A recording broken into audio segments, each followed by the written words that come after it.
Bonjour, Imboka Boza partout dans le monde. Bienvenue sur Shirabakayamba TV. Nouveau abonné na biso. Awa to laksarabino actualité nyonso eza na 4 coins ya République démocratique du Congo.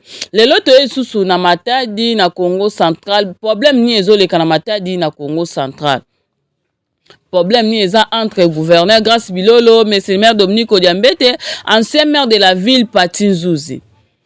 Ancien maire de la ville Patinzouzi, azala ba communicateur nae. Président de la République a sali ordonnance présidentielle Patinzouzi alonga maire de la ville Odiambete a remplacé quelques communicateurs ya Patinzouzi basilika ki basepete o etikala bango na mutema bakoma kaka ko créer maire de la ville o aza siko Odiambete ba problème ko sele be mission mabe yepe tellement maire de la ville Odiambete a répondre te alobaka te agardaka silence. Oyo lelo to yepe boromona déclaration ya bataide pes basiliki eza problème nini. Communicateur et ancien maire de la ville Eric Solo, oh lelo a commis pe communicateur ya gouverneur Grace Bilolo.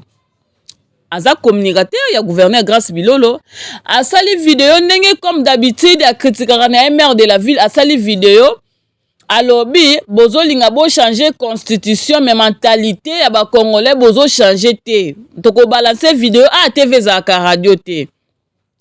À part wana a commis place à comment on a salté na Matadi a filmé maire de la ville les autres travaillaient maire de la ville les autres travaillaient.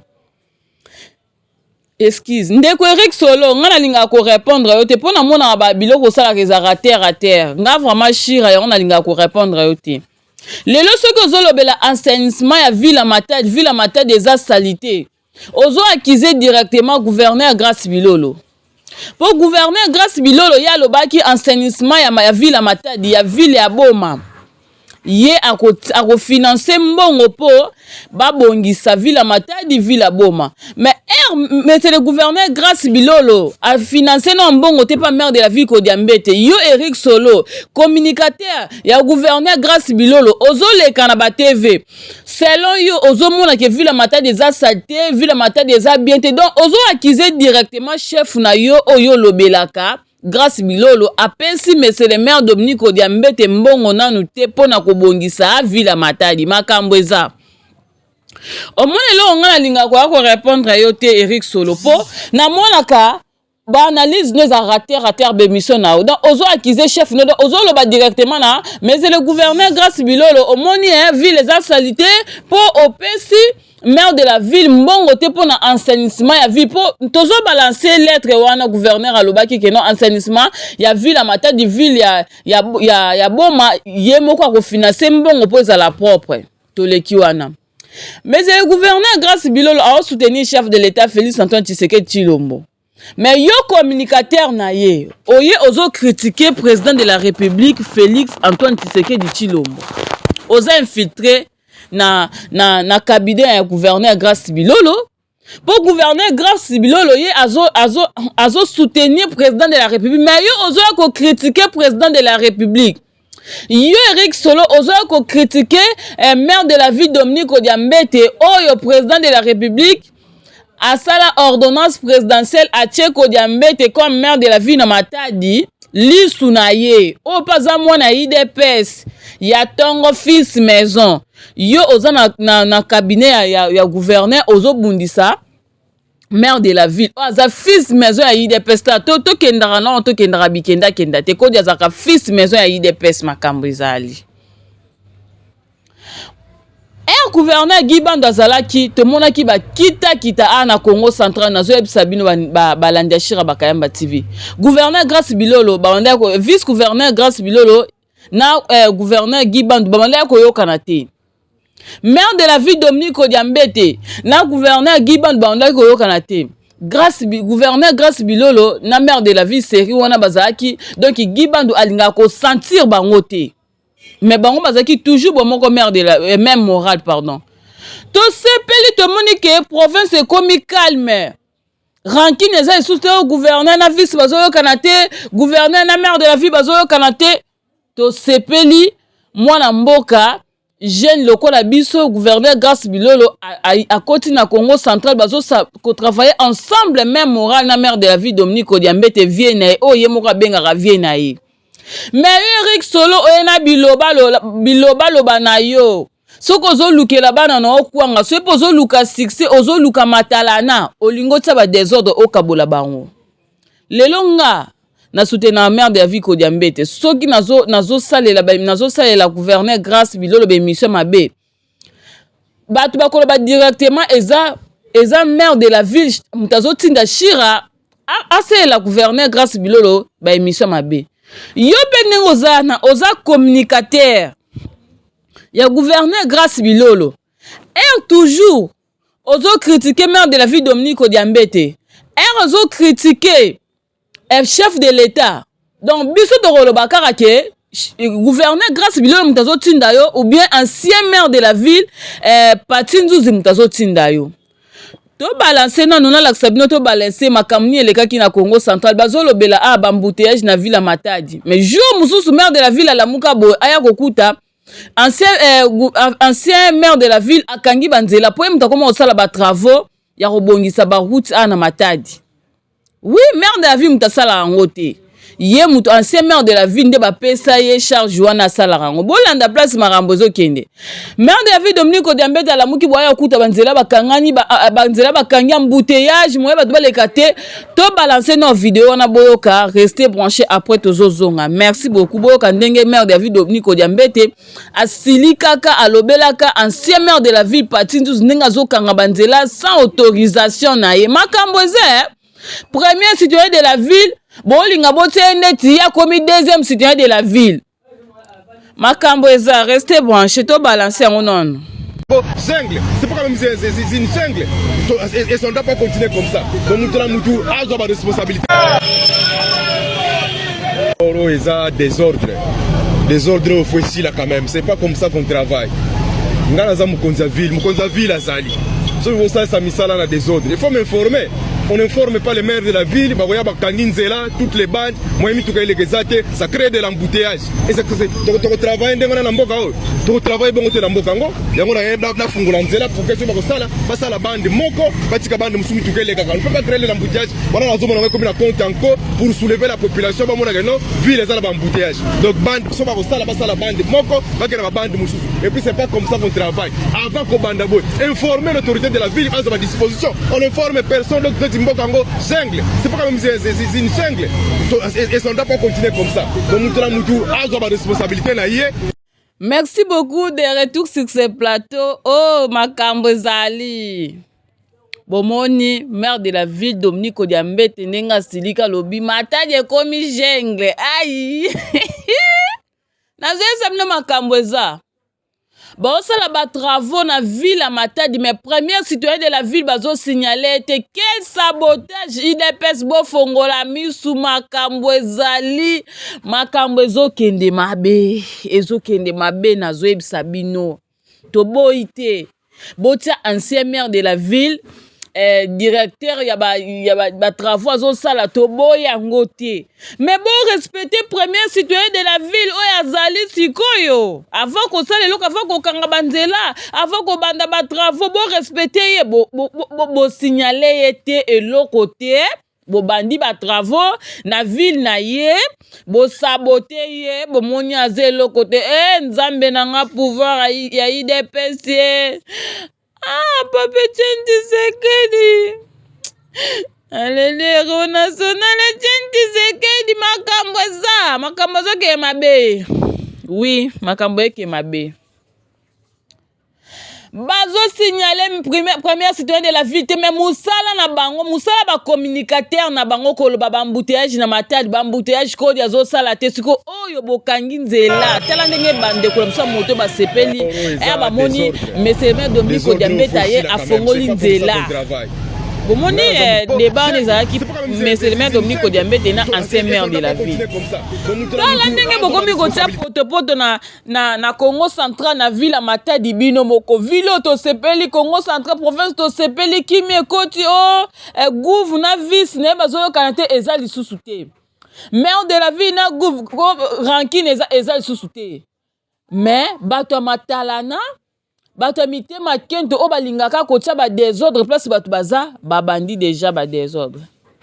Eric Solo yo oleki nga na oloba te, oleki nga Shira na oloba te, oleki Benjamin Mwamba na oloba te, po so tobi tovandelo coussin yaya mabe koya tozoboya kotia désordre po nga Shira nakoki osala Grâce Bilolo émission mabe te nga Shira. Papa na ye papa Bilolo bayebanaki na papa na nga très bien. Pe ba cousin na ye nga na beta bale na terrain présidence to beta na bango bale nga nazalaki na ba fille bango na ba garçon. Nakoki donc eza na ba relation mo ebele eza na Grâce Bilolo wana baya aimé puna bazali ba famille puna ba sœur na nga ba Judith puna so yebia aimé puna o Grâce Bilolo gouverneur a respectaka ye ba président Claude Mbumba baza na balien na gouverneur Grâce Bilolo nga Shira nakoki oyo osalela ye émission mabe te. Mais yeba ke Kodia aza pe na ba communicateur na kini o amitu epete koleka yo yo ndi muto créer ba problème. Bato Kodia pe na kini ba mona ke Eric Solo aza communicateur ya Gouv. Eric Solo aza communicateur ya Gouv azolobela maire de la ville mabe azolobela président de la république mabe. Bako attaquer nani bako attaquer Gouv Grâce Bilolo. Donc yondo oza porte ya mabe ozoluka problème. Gouverneur Grâce Bilolo longola Eric Solo pembeni na yo azolukelo problème. Eric Solo azambuma mabe nga na suki nanu wana. Bandeko na biso ya IDPS balobi non trop c'est trop.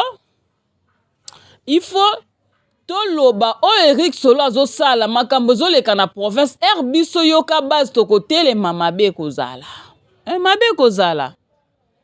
Félicitations na bandeko na biso ya yoka base ya IDPS.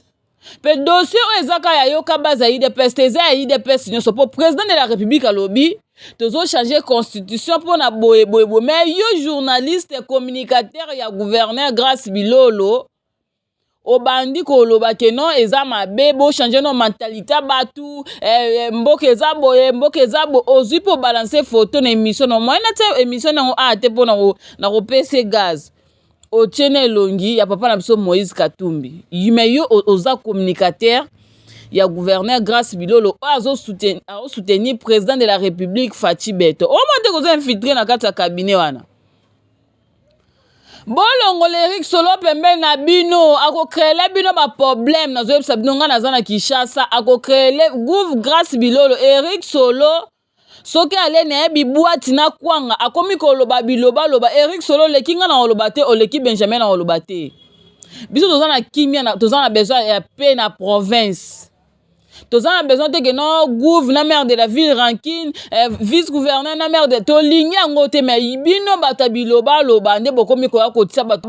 Eric Solo tika désordre na Congo central bakonzi ba autorité baza même moral na kimia tika kotia ba désordre na matalana no ya diabolique wana ya matalana diabolique. Eric Solo oleki biso na oloba te oyebia parti ya lelo soki okontinue lisusu nga siko Shira na oloba Eric Solo soki okontinue na kosala bemission na lukuta ya koakize maire de la ville Dominique Odiambete na makambo azosala te ville eza bien ville eza propre nga na yaka Eric Solo biso pe toko attaquer bato oyo ozala na bango biso bata Kinshasa pe bata IDPS toko attaquer siko yo te po eze loko te toko attaquer batu na yo na wana vraiment na biso vecteur so za mobala parta lelo sala so émission mabe pour na maire de la ville Dominique Odiambete biso siko pe toko toucher ba autorité na yo to toucher ba chef na yo to ke na bongo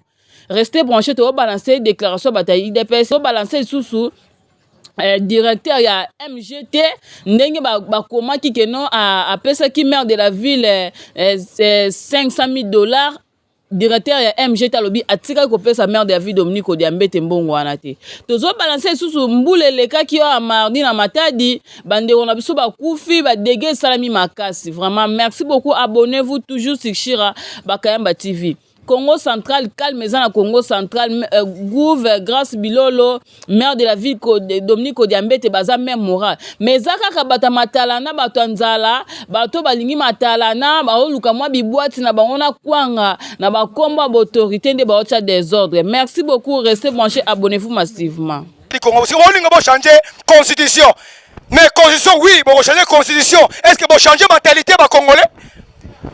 Pas de changer la constitution. Est-ce que la mentalité des Congolais vous changer encore? Aïe!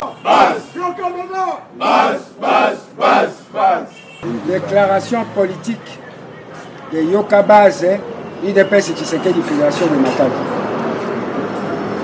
L'opinion publique de la province du Congo central en général et celle de Matadi en particulier s'est étonnée des déclarations du communicateur, du gouverneur, au nom d'Éric Solo dans la journée de lundi 2 décembre 2024. Pour la petite histoire de ce monsieur, nous savons tous qu'il était, il y a quelques années, le communicateur de l'ancien maire Patin Zoussi. Et parallèlement, en observant les structures politiques de l'AVC, soi-disant notre allié politique privilégié, ces cadres actuels sont pour la plupart issus du PPRD, du moins pour la province du Congo central. Et ont gardé leur stratagème de l'époque pour combattre l'UDPS. Et nous, l'UDPS, comprenons que la guerre politique est claire et ouverte par ces derniers. Tenez, premièrement, le communicateur Éric Solo, 2 jours après ses propos incendiaires et recadrateurs pour son auteur à l'égard du chef de l'État et du cadre de l'UDPS Tshisekedi pour la modification de la Constitution. Dixit, Bolingi bo changer Constitution, est-ce que vous changez mentalité à Congolais? Phrase utilisée régulièrement par nos adversaires politiques. Ce qui nous surprend est que ces communicateurs est sous les ordres du conseiller du gouverneur à la communication. Et qu'Éric Solo n'est ni rappelé à l'ordre, ni blâmé. Or, il y a 3 mois, nous tous avions suivi un communicateur du gouverneur outrepasser ses prérogatives en critiquant les actions du gouverneur, remis à l'ordre et blâmé sévèrement. Maintenant que c'est l'UDPS et le président de la République, c'est le silence des morts au gouvernement du Congo central. 2. Nous constatons également le manque de collaboration sincère entre l'autorité provinciale et les entités territoriales décentralisées, ETD. Moins encore, l'OVD, l'Office des voiries et drainage, l'OVDA, l'Office des voiries des dessertes agricoles, même l'Office des routes. L'exécution de chantiers de routes urbaines et de dessertes agricoles sont confiées à des sociétés créées par leurs propres intérêts au détriment de l'OVD et de l'OVDA. Et ne comprenons pas les agendas cachés de telles attitudes. Manque de rétrocession dû aux recettes d'intérêt provincial, aux ETD. Sans modestie, nous faisons la politique. Et nous comprenons que les transfuges du PPRD, d'hier, et qui sont devenus nos alliés à l'AVC, nous font ouvertement la guerre. Et combattent politiquement l'UDPS pour la faire disparaître.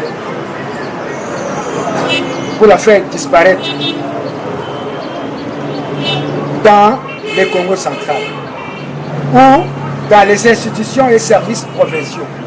les cadres de l'UDPS ne se retrouvent pas. De tout ce qui précède, nous les combattants de Yokabaz, de l'UDPS, Tshisekedi Fédération de Matadi, nous nous mettons désormais en ordre de combat. D'où qu'ils viennent pour contrecarrer nos adversaires politiques.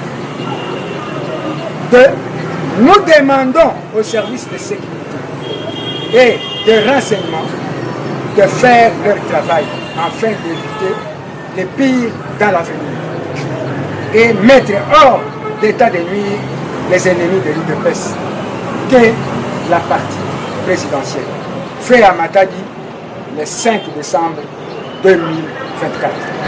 Joko Bena Bas.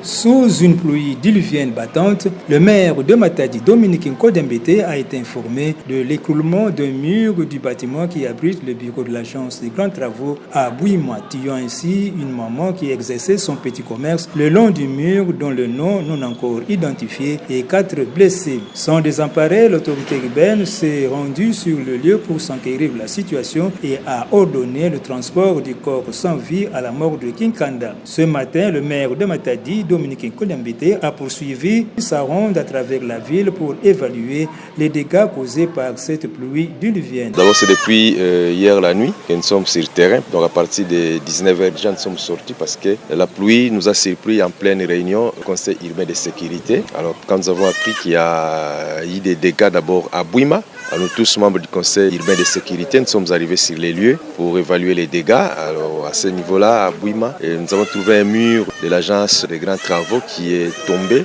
sur une femme. Elle est morte sur place. Il y a eu des blessés aussi, 3 ou 4 qu'on a acheminés à l'hôpital. Mais toute la nuit, il fallait faire le monitoring de tous les dégâts matériels et en vie humaine enregistrés à travers la ville. Alors, vers Commanda, un véhicule a voulu braver les eaux qui venaient avec pression. Alors, le véhicule était emporté. On a réussi quand même à extraire quelques personnes, mais il y a eu un mort là-bas aussi. Vers Régie des hommes voies au-dessus là-bas, un enfant aussi a coulé. On l'a récupéré, déjà mort. Vous allez vers Ndemba, une maison s'est écroulée. Il y a une maman et son enfant qui sont décédés. Vers Nzanza aussi, il y a quelqu'un qui a coulé. On a récupéré, donc nous avons enregistré des dégâts comme ça, des pertes en vie humaine. Je crois que c'est 6 morts et 7 blessés graves qu'on a acheminés à l'hôpital. Des dégâts matériels à Kinkanda, même ici aussi à côté de Bouima, il y a l'hôpital du docteur Lutumba qui a aussi accueilli quelques blessés. Il y a Bouima ici, juste au rond-point, il y a un hôpital là-bas, Bera, du docteur Lutumba qui a accueilli aussi quelques blessés. Vous voyez même de l'autre côté en face aussi, les rigoles sont partis comme ça à cause de la pression des eaux. Vous allez vers Mvoadou, c'est la même chose. Vous voyez, à A15, il y a un dépôt qui a cédé. Alors, avec la pression des eaux, une autre maison qui se trouvait en bas était détruite. Vous allez vers Kianvu, derrière Solebo, même les ponts qui nous servent de raccourcis a été également très endommagé. Donc, il y a beaucoup de dégâts comme ça. Torrentiels, ce sont des pluies diluviennes. Quand il plaît, vous sentez qu'il y a vraiment... À Matadi, il ne pleuvait pas comme ça. Nous, à Matadi, ce n'est pas tous les jours que nous avions des pluies, mais maintenant, vous sentez que c'est tous les jours que nous avons des pluies. Nous, ici, pour avoir une pluie, il faut compter un mois. Mais maintenant, c'est tous les jours qu'il pleut. Donc, ça signifie qu'il y a des règlements climatiques. Il faut en tenir compte, même quand il faut construire. Bon, et là, on a Matadi. Ce sont les Makambarokuta. AMGT depuis tout s'installer en 2016, tout le activité dans le Tinelo, tout peut ça non $1 na maire de la ville, tout peut ça jamais non à mon la maire de la ville pour une raison ou une autre. Ce que ça n'a taxe au maire de la ville à Zouaka. Et pas il y a la société par rapport à pouvoir naïe et ça va taxe sur les azouaka la nene naïe mais biso MGT topé ça bon la maire de la ville tout ça la monante donc information vous avez circuler dans les réseaux sociaux et ça lokuta d'ailleurs na binga qui mota publié qui en mot parce que j'ai fait des recherches naza mutamata dinayebi quelques avocats aussi na sali ba recherche na bengié et il a obligé et à démentir l'information parce que les informations après c'est ça l'okuta et puis ils ont ternir image il y a MCT d'abord et puis même il y a il y a ville. Donc, si vous avez besoin d'informations à la source, ils pouvaient venir nous voir dans le bureau. Tout ça, au bureau, il faut de 7h à 18h. Même, Batumsous, Bala, la Kao, pour la Missa, tout ça, 24h sur 24. Donc, ils pouvaient courir au monde à Bissot, tout ça, vraie information. Au lieu que, lancer, balancer l'information, où il y a le couteau dans les réseaux sociaux. J'ai lu cet article comme tout le monde. J'ai vu, ça a même fait l'objet de... Nous avions beaucoup rigolé avec les collègues ici dans la société en lisant ça. Nous nous sommes dit, mais comment on doit responsabiliser le maire de la ville sur des choses qui n'existent pas? Je ne pense vraiment pas que ça soit nos interventions qui sont à la base de ça, parce que la personne qui veut avoir l'information, il doit venir vers nous, nos portes sont ouvertes. En lisant cet article, j'ai eu le réflexe d'appeler l'auteur de cet article, Maître Tristan. J'ai manifesté le regret de la société par rapport aux allégations qu'il a tenues sur la place publique. Et je lui ai même exigé de démentir ce qu'il a dit, parce que ça engage MGT, qui est une société cotée en bourse. Donc il ne peut pas tenir des propos qui sont de nature à, non seulement à ternir l'image de MGT, mais aussi à ternir quelque part l'image du maire de la ville, qui n'est pour rien d'ailleurs dans ce qu'il allègue comme accusation. Moi, je pense que, à moins que ça soit un problème purement politique, un règlement de compte politique, on veut mêler MGT dans tout ça, mais honnêtement, je dois vous dire sincèrement, MGT n'a jamais déboursé même pas un seul dollar à mettre à la disposition du maire de la ville, ni l'ancien maire de la ville, Patinzouzi, encore moins l'actuel maire de la ville, Kodiambete.